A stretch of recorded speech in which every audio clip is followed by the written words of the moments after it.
할렐루야. 이제 우리 하나님 말씀 같이 보겠습니다. 로마서 12장 14절부터 21절까지 말씀입니다. 그리스도인의 세 가지 생활 원칙 세 번째 시간입니다. 신약 성경책 256쪽입니다. 신약 성경책 256쪽 로마서 12장 14절부터 21절까지 말씀입니다.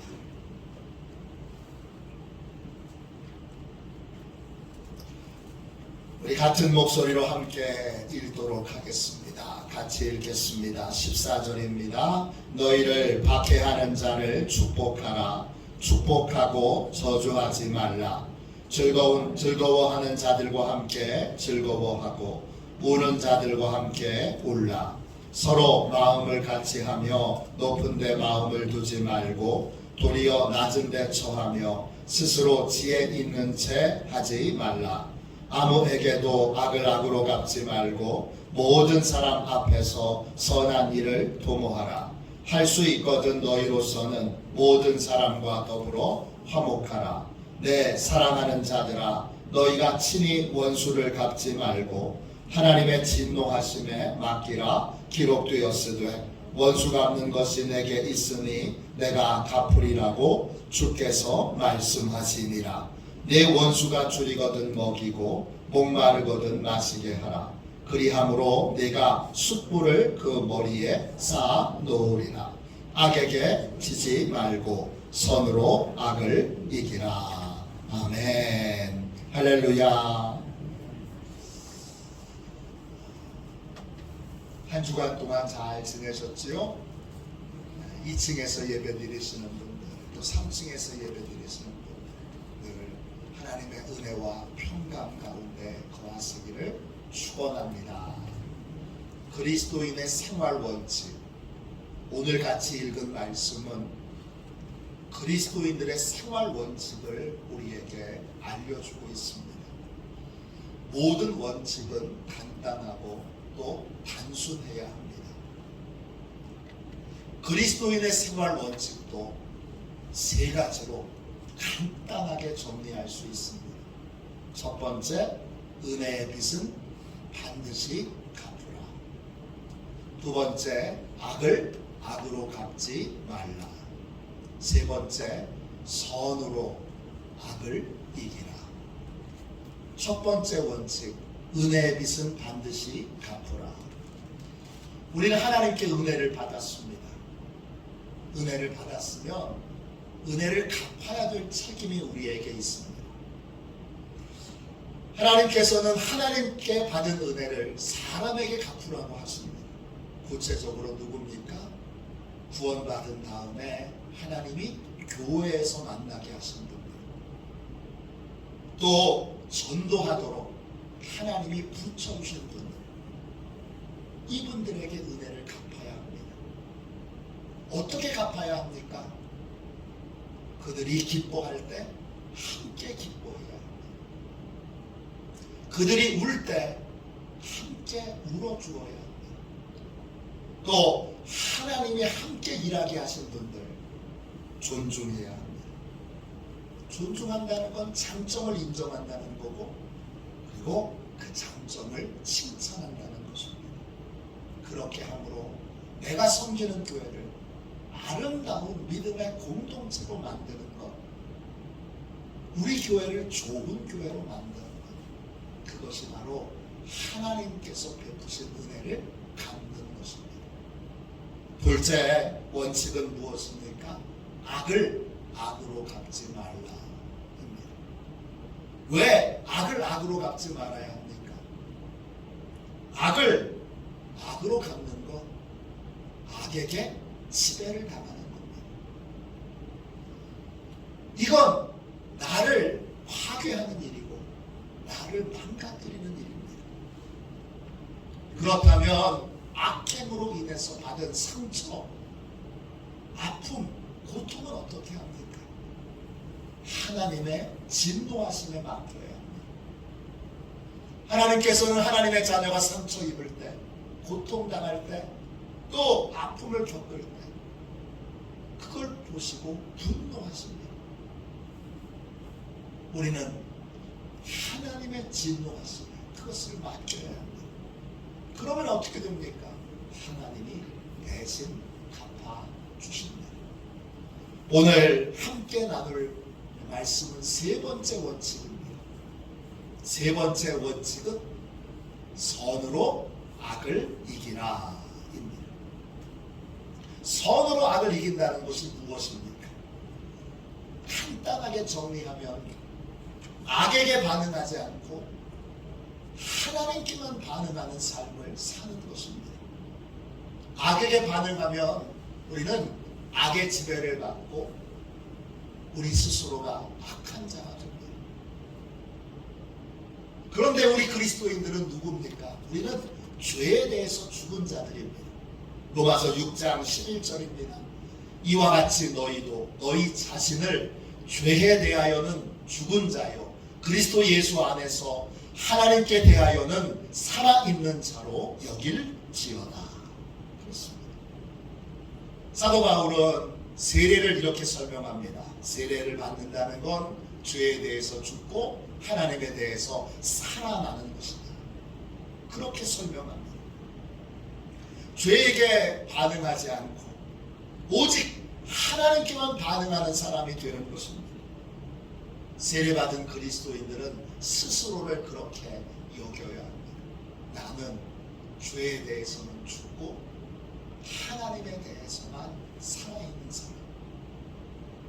나는 죄에 대해서는 반응할 수 없고 하나님께 대해서만 반응할 수 있는 사람. 그렇게 스스로를 여기고 인정하라는 것입니다. 선으로 악을 이긴다는 것, 악한 행위로 상처를 받고 아픔을 겪고 고통을 받았지.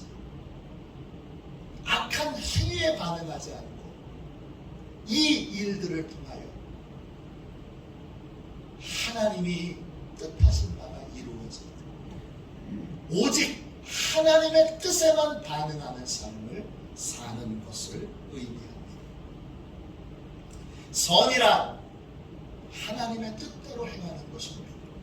왜냐? 하나님만이 유일하게 선하신 분이시기 때문입니다. 하나님 외에는 선한 것이 하나도 없습니다. 즉 선으로 악을 이긴다는 건 악에게 반응하지 않고 하나님의 뜻에만 반응하는 삶을 사는 것입니다. 선으로 악을 이기면 악행으로 상처를 받았지만 고통을 받았지만 아픔을 겪었지만 내가 하고 싶은 대로 행하지 않고 하나님의 뜻대로 행하는 것을 말합니다. 하나님의 뜻대로 행하는 것, 그것이 바로 선으로 악을 이기는 것입니다. 그럼 구체적으로 어떻게 하는 겁니까? 선으로 악을 이기는 것, 구체적으로 어떤 것입니까? 첫 번째, 핍박하는 자를 축복하는 것입니다. 오늘 말씀 14절 보세요. 로마서 12장 14절입니다. 너희를 박해하는 자를 축복하라. 축복하고 저주하지 말라. 그렇습니다. 하나님의 뜻대로 사는 모든 자들에게는 여러분 박해가 있습니다. 사도 바울은 이 사실을 우리에게 분명히 알려줍니다. 디모데후서 3장 12절입니다. 무릇 그리스도 예수 안에서 경건하게 살고자 하는 자는 박해를 받으리라. 하나님의 뜻대로 살고 믿음으로 살고 하나님을 기쁘시게 하는 삶을 사는 자에게는 항상 박해가 있습니다. 이때 박해는 헬라말로 디오코입니다. 뜻은요, 쫓아다니면서 괴롭히는 겁니다. 일부러 따라다니면서 괴롭히고 학대하는 것, 이게 박해하는 것입니다. 왜 경건한 사람에게, 왜 믿음으로 살려고 하는 사람에게 이런 박해가 있습니까? 하나님의 뜻대로 살지 못하도록 사단이 방해를 하고 있기 때문입니다. 이런 박해를 받을 때 우리는 어떻게 해야 됩니까? 박해하는 자를 저주하지 말고 축복해야 합니다. 왜 그렇게 해야 되죠? 아니, 박해하는 사람이 무슨 선한 일, 착한 일을 했다고 그를 축복해야 합니까? 이렇게 해야 되는 이유는 박해하는 사람을 위해서가 아니라 나 자신을 위해서입니다. 저주한다는 말은 헬라어로 카타라오마이입니다. 뜻은 몹시 싫어하다, 천벌을 내리다, 재앙을 내리다, 이런 뜻입니다. 저주한다는 건 박해하는 자를 미워하면서 하나님께서 재앙을 내리도록 하라고 소망하는 것입니다. 하나님께서는 왜 박해하는 자를 저주하지 말라고 하셨습니까? 왜 그래야 되죠? 우리가 저주하게 되면 우리도 모르는 사이에 우리의 마음과 생각이 악에게 반응하고 악에게 지배를 당하여 결국 우리 스스로가 악한 자가 되기 때문입니다. 왜 저주하지 말아야 합니까? 악에게 반응하려고 하는 나를 지켜내기 위해서입니다. 악으로 반응하려고 하는 나를 보호하기 위해서 저주하지 말아야 합니다. 저주하지 않으려면 어떻게 해야 됩니까? 가만히 있으면 여러분 저주하게 됩니다. 가만히 있으면 미워하게 되고, 가만히 있으면 저 인간에게 천벌이 내려져야지 이렇게 생각하게 됩니다. 그렇게 되지 않으려면 나를 핍박하는 자를 억지로라도 축복해야 합니다. 축복한다는 말은 헬라어로 율로게오입니다. 뜻은 감사의 이유와 근거를 찾는다, 이런 뜻입니다. 핍박을 받는 건 여러분 괴로운 일이고 아픈 일이고 슬픈 일입니다.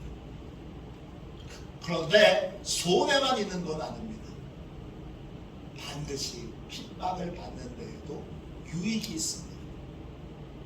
그 유익을 찾아서 감사하고, 핍박하는 자가 나한테 손해만 끼친 것이 아니라 유익도 끼쳤다는 사실을 인정하고 감사하는 것이 바로 축복하는 겁니다.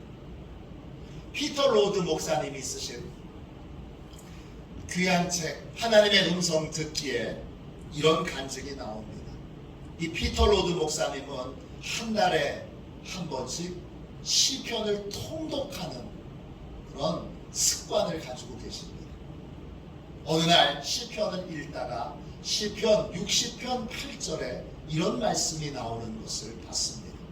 모압은 나의 목욕탕이라. 이 구절이 시편 108편 9절에도 한 번 더 나옵니다. 하나님이 중요하지 않은 말씀을 두 번이나 나오게 하시지는 않았을 거다. 이게 도대체 무슨 뜻일까? 이렇게 궁금해하며 이 말씀에 머물러 있는데 하나님이 성경 사전을 통해서 모압이라고 하는 단어를 찾아보라고 하세요. 그래서 성경 사전으로 모압을 찾아봤더니 모압은 이스라엘 옆에서 이스라엘을 괴롭히던 악한 친척이에요. 악한 친척이 모압이에요. 이걸 알았을 때 주님이 이렇게 말씀해 주셨어요. 나는 내 백성 이스라엘이 더러워졌을 때 악한 친척인 모압을 통해 이스라엘을 깨끗하게 했단다. 나는 모압을 내 백성 이스라엘을 깨끗하게 하는 목욕탕으로 사용했단다. 이 구절의 의미를 깨닫게 된 건 너무 놀라운 일이었지만 피터 목사님은 왜 하나님께서 자신에게 이 말씀을 주셨는지 이해를 하지 못했습니다. 그래서 하나님께 물었습니다. 하나님, 이 말씀이 저하고 무슨 관계가 있습니까? 이때 피터 목사님에게 하나님이 이렇게 말씀하십니다. 피터, 너는 오랫동안 네 아들 존을 변화시켜달라고 내게 기도해왔다. 너는 매일 나를 찾아와서 네 아들이 변화되어야 할 부분들을 내게 말했단다. 그런데 나의 입장에서 보면 나는 내 아들 존을 통해 너를 정결하게 하기를 원한단다. 나는 내 아들 존을 통해 너에게 말하고 너의 관심을 나에게 집중하게 하고 너를 깨끗하게 하기를 원한다. 피터 목사님은 믿음이 없는 아들 존 때문에 너무 괴롭고 아팠습니다. 늘 하나님께 아들 좀 변화시켜 주세요. 이렇게 기도해 왔습니다. 그런데 하나님은 아들 존을 통해서 피터 목사님을 변화시키고 계셨던 것입니다. 그래서 그날 이후 피터 목사님은 존을 통해 아들을 통해 하나님께서 원하시는 대로 자신을 변화시켜달라고, 자신을 새롭게 만들어달라고, 자신을 달라지게 해달라고 하나님께 기도하게 되었습니다. 모든 핍박과 고통에는 고통만 있는 것이 아니라 유익도 있습니다. 축복한다는 것, 유익을 찾아낸다는 것이고, 유익에 감사하는 것이고, 핍박하는 자를 고통만 주는 자로 보지 않고 유익을 주는 자로 바라보게 되는 것입니다. 이것이 바로 선으로 악을 이기는 것입니다. 둘째, 어떻게 하는 것이 선으로 악을 이기는 것입니까? 항상 선한 일을 도모하는 것입니다. 로마서 12장 17절 보세요. 아무에게도 악을 악으로 갚지 말고 모든 사람 앞에서 선한 일을 도모하라 그랬습니다. 선한 일이란 무엇입니까? 선한 일이란 악행 때문에 상처 입고 손해보고 고통받을 때 하나님의 뜻을 깨닫는 것입니다. 나를 향한, 나한테 왜 이런 고통을 겪게 하셨지? 왜 나한테 이런 손해를 보게 하셨지? 왜 나에게 이런 아픔을 겪게 하셨지? 그 뜻을, 하나님의 뜻을 깨닫게 되는 것이 바로 선한 일입니다. 간단하게 말하면 아픔을 통해 나를 향한 하나님의 소명을 깨닫게 되는 것입니다. 선한 일을 도모한다는 건 뭡니까? 도모한다는 말은 헬라 말로 프로네오입니다. 두 개의 말로 이루어져 있는데 프로와 노이에오입니다. 프로는 미리, 먼저 이런 뜻이고 노이에오는 생각한다 이런 뜻이에요. 도모한다는 건 뭐예요? 미리 생각하고 미리 계획한다는 뜻이에요. 고통을 통해서 나를 향한 하나님의 소명을 깨달았다면 소명을 이루기 위해 계획을 세우고 소명을 이루기 위한 삶을 사는 것이 바로 여러분 선한 일을 도모하는 것입니다. 요한 크리스토프 아놀드 목사님이 쓰신 책 왜 용서해야 하는가? 용서의 권한. 정말 훌륭한 책이니까 책 내용 자체가 다 일화니까 여러분 용서와 관련되어 있는 책을 읽고 싶다면 이 책을 적극적으로 추천합니다. 왜 용서해야 하는가? 이 책에 하심 게럿이라고 하는 사람의 이야기가 나옵니다. 하심 게럿은 뉴욕의 브루클린 빈민가에서 자랐습니다. 15살 때부터 나쁜 형들과 어울렸습니다. 나쁜 형들은 이 하심에게 나쁜 짓을 많이 시켰어요. 처음에는 그 나쁜 형들이 시키는 대로 하다가 점점점 시간이 지나니까 나쁜 짓 하는 게 괴로워졌어요. 그래서 형들이 시키는 일들을 하지 않게 됐습니다. 그러던 어느 날 하심이 길 모퉁이 가게를 걸어서 지나가고 있는데 한 소년이 하심을 향해서 자동 소총을 쐈습니다. 그날이 1990년 5월 7일입니다. 하심의 다리 등에 총알이 관통했습니다. 4발의 총알이 몸을 관통해서 무려 12발 이상의 총알이 이 하심의 몸을 관통했습니다. 총알을 맞고 쓰러지면서 하늘을 보면서 갑자기 이 하심이 하나님께 이렇게 기도를 드립니다. 하나님, 제발 죽지 않게 해주세요. 왜 이런 기도를 드렸는지 모릅니다. 그런데 기도를 드리는 순간 불안하고 두려운 마음이 사라졌습니다. 그 자리에서 쓰러졌고 병원에 후송됐습니다. 총상으로 하반신 마비, 다시는 휠체어 없이 걸을 수 없습니다. 꼬박 1년 동안 누워서 치료를 받았습니다.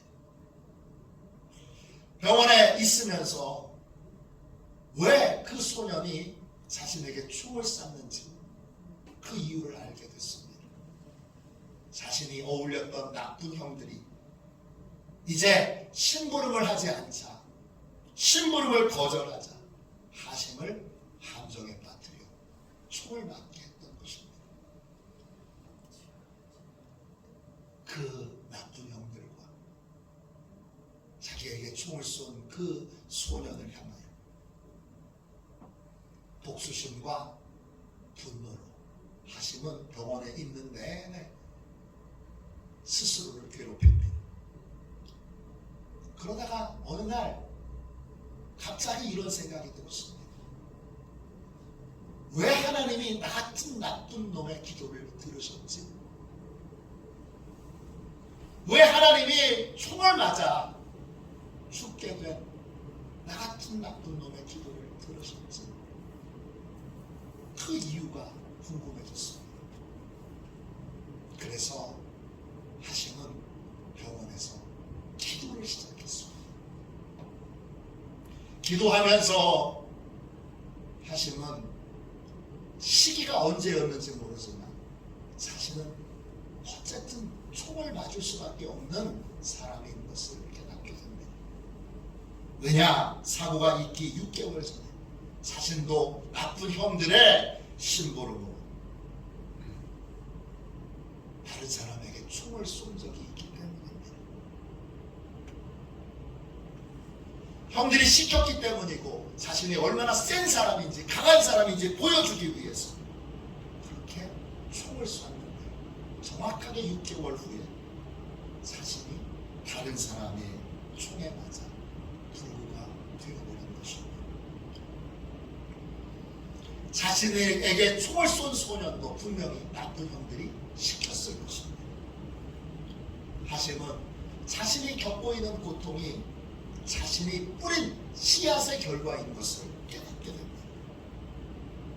그 순간부터 그는 이제부터 새로운 인생을 살려면 새로운 것을 뿌리고 새로운 것을 심어야 한다는 것을 깨닫게 됩니다. 불행을 심으면 불행을 낳게 되고 고통을 심으면 고통을 낳게 되니까 이제부터는 은혜를 심고 복을 심어야 되겠다는 생각을 갖습니다. 그 출발점을 무엇인지 하심은 너무나 잘 알았습니다.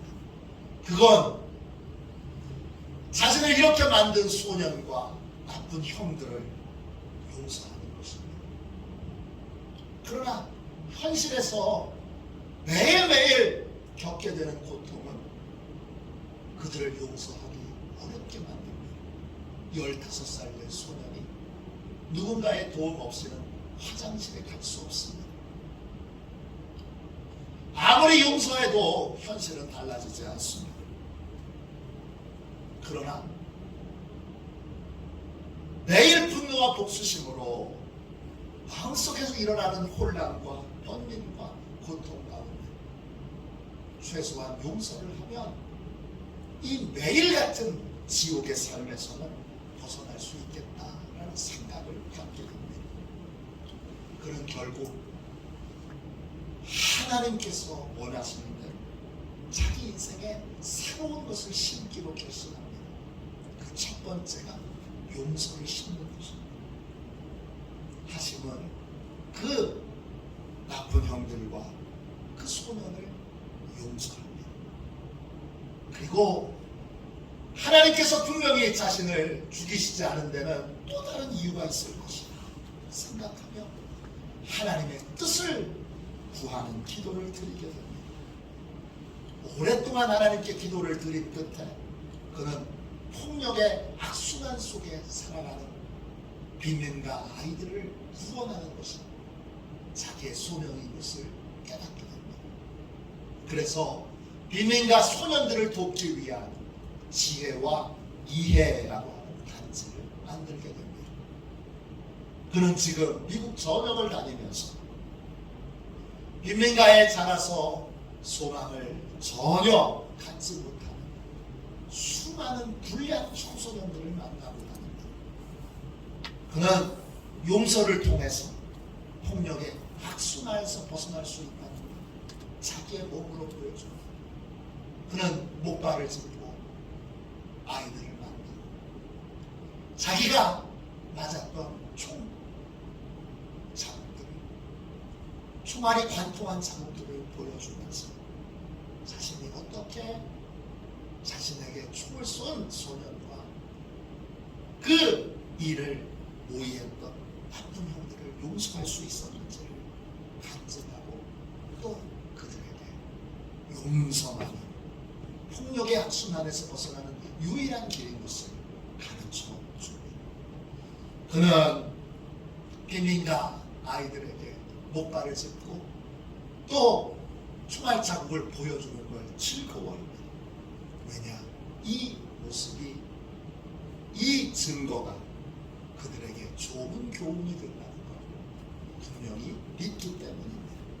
심지어 그는 총알에 맞았던 그날을 이렇게 고백합니다. 그날은 제 인생의 최고의 날이었습니다. 저는 그날 인생을 제대로 보게 되어 새로운 인생을 살 수 있게 되었습니다. 선한 일을 도모한다는 것, 고통을 통해 나를 향한 새로운 소명을 발견하는 것이 그 소명을 이루는 삶을 사는 것입니다. 고통을 겪었지만, 아픔을 겪었지만, 상처를 입었지만 그걸 통해 선한 일들, 가치 있는 일들, 의미 있는 일들 하나님과 함께 하게 되는 것입니다. 어떻게 하는 것이 선으로 악을 이기는 것입니까? 세 번째, 할 수 있거든 모든 사람과 화목하는 것입니다. 로마서 12장 18절입니다. 18절 보십시오. 할 수 있거든 너희로서는 모든 사람과 더불어 화목하라 그랬습니다. 주님께서 이 부분에서 할 수 있거든 이라는 전제를 두셨습니다. 무조건 모든 사람과 화목해야 되는 것이 아니라 할 수 있거든. 이 말은 할 수 없는 상황도 있다는 걸 우리에게 전제하고 있습니다. 폭력을 계속 사용하는 사람과 더불어 화목할 수 없습니다. 계속 사람들을 괴롭히고 또 피해를 주는 가해자와는 함께할 수 없습니다. 이때는 폭력을 행하는 자와 가해자와 분리시켜야 합니다. 그래서 따로 피해자들을 보호해야 합니다. 할 수 있거든요. 그런 것입니다. 할 수 없는 상황들이 있습니다. 안 되는 상황이 있습니다. 못하는 상황이 있습니다. 그런 경우가 아니라면 우리는 모든 사람과 더불어 화목해야 합니다. 왜? 악행을 저지른 자와 더불어 화목해야 합니다. 왜 화목해야 합니까? 그게 말이 됩니까? 화목하다는 건 그 사람이 저지른 모든 일들에 대하여 아무것도 없는 것처럼 다 잊어버리고 산다는 뜻이 아닙니다. 절대 그런 의미가 아닙니다. 악행을 저지른 사람을 만나면 자연히 그 사람이 저지른 악행이 떠오릅니다. 악행을 저지른 사람은 자기 멋대로 잊어버리고 자기 멋대로 그걸 아무것도 아닌 일이냐 그렇게 생각할 수도 있지만 피해를 입은 사람은 절대 그럴 수 없습니다. 그건 불가능합니다. 그러면 화목하다는 건 무엇입니까? 화목하다는 건 악행을 저지른 사람을 만나도 영적으로 깨어있는 삶을 사는 것입니다. 죄에 대해서 죽은 자요 하나님께 대하여 살아있는 자로 그 순간에도 하나님께만 반응하는 자로 깨어있는 것입니다. 악을 악으로 갚고 싶은 생각이 악행을 저지른 사람을 만날 때마다 떠오르지 않습니까? 그때마다 매번 십자가 앞에 그 마음을 내려놓고 하나님의 뜻만 붙들고 하나님의 뜻만 이루는 삶을 사는 것입니다. 화목하다는 건 악에게 반응하지 않고 하나님께만 반응하는 삶을 사는 것입니다. 이건 악행을 저지른 사람을 만날 때마다 승리해야 될 우리의 중요한 도전입니다. 그럼 왜 하나님은 악행을 저지르는 자, 그 자와 만날 때 그 자를 좀 멀리 어디 보내주시지? 왜 그 자를 계속 만나게 하실까요? 그건 하나님께 깨어있는 영적 근육을 우리에게 단단하게 단련시키도록 하기 위해서입니다. 내가 매번 그분과 만날 때, 그 사람과 만날 때 죄에 대해서 죽은 자예요. 하나님께만 깨어있는 그러한 사람인 것을 각성하고 그렇게 하나님께 깨어있는 영적 근육을 단단하게 하고 튼튼하게 하도록 하기 위해 하나님께만 반응하는 삶을 살도록 훈련하기 위해 그렇게 하신 것입니다. 악행을 저지르는 사람을 만날 때마다 우리는 악이 아니라 하나님께 집중하도록 나를 단련하고 훈련해야 합니다. 그것이 화목한 것입니다. 이러한 시간을 견디고 이러한 시간을 이겨야 합니다. 선으로 악을 이긴다는 것 끝까지 하나님께 대하여 살아있는 자로 삶을 사는 것입니다. 오직 하나님의 뜻만 이루는 삶을 사는 것입니다. 우리는 악에게 지지 말고 선으로 악을 이겨야 합니다. 선으로 악을 이기는 방법은 모든 고통과 상처와 아픔에 담겨있는 유익을 찾아내서 아주 작은 유익이라도 사소한 유익이라도 찾아내서 감사하는 것입니다. 또 고통과 상처와 아픔을 통해 나를 향한 하나님의 소명을 발견하는 것이고 소명을 이루는 삶을 사는 것입니다. 또 고통과 상처와 아픔을 준 사람을 만날 때 끝까지 깨어 하나님께만 집중하는 삶을 사는 것입니다. 우리 그리스도인들은 죄에 대해서 죽고 하나님께 대하여 살아있는 자입니다. 악행에 대해서 어떻게 반응하느냐, 이것이 우리가 진짜 죄에 대해서 죽은 자인지를 확인할 수 있는 방법입니다. 또 악행에 대해서 어떻게 반응하느냐, 이것이 우리가 진짜 하나님에 대해서 살아있는 자인지를 확인하는 방법입니다. 성령의 권능으로 죄에 대해서는 죽고 하나님에 대해서는 살아있는 복된 성도들이 되시기를 주님의 이름으로 축원합니다. 우리 함께 이 시간 찬양하며 선으로 아들 이기는 복된 삶을 살도록 우리 함께 통성으로 기도하겠습니다. 499장 1절만 찬양하겠습니다.